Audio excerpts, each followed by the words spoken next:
C'est l'histoire d'un lâcher-prise, histoire de changer le regard que l'on porte sur les choses. Les problèmes vus d'en haut paraissent infiniment petits et sans intérêt. Une pause de 50 secondes, c'est le temps que dure la chute libre. 5 à 10 minutes ensuite, sous la voile, pour rêver et apprécier. Au départ, je pensais pas que l'histoire allait se raconter d'elle-même, mais en fait elle se raconte d'elle-même. Tout simplement, j'ai pas eu à faire de voix off, j'ai pas eu à expliquer moi-même les choses aux spectateurs.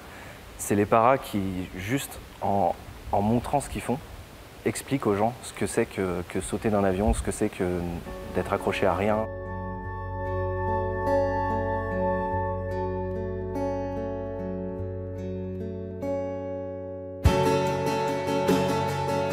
Et aussi une découverte à laquelle je ne m'attendais pas aussi en montant dans l'avion, c'est de découvrir à quel point on est dans un endroit magnifique, dans une région magnifique.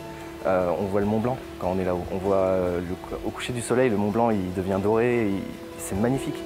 Poussé par des amis, Vincent Eldenberg a effectué son premier saut il y a 1 an. Depuis, il n'en est pas revenu. En immersion durant plusieurs mois pour réaliser puis monter son film, il a essayé de comprendre cet appel du vide, ce besoin de prendre l'air, loin de la vie de la ville.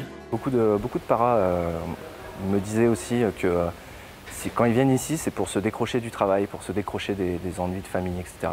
Ils viennent ici pour faire le vide, en sautant dans le vide. C'est assez sympa comme image.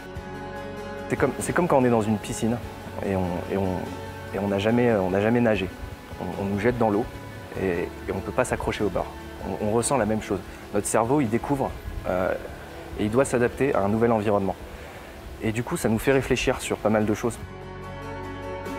Une parenthèse, une bulle dans laquelle les adhérents du club se glissent au moins 1 fois par semaine, avant de se poser et prendre son temps, histoire de mieux apprécier les choses ici-bas.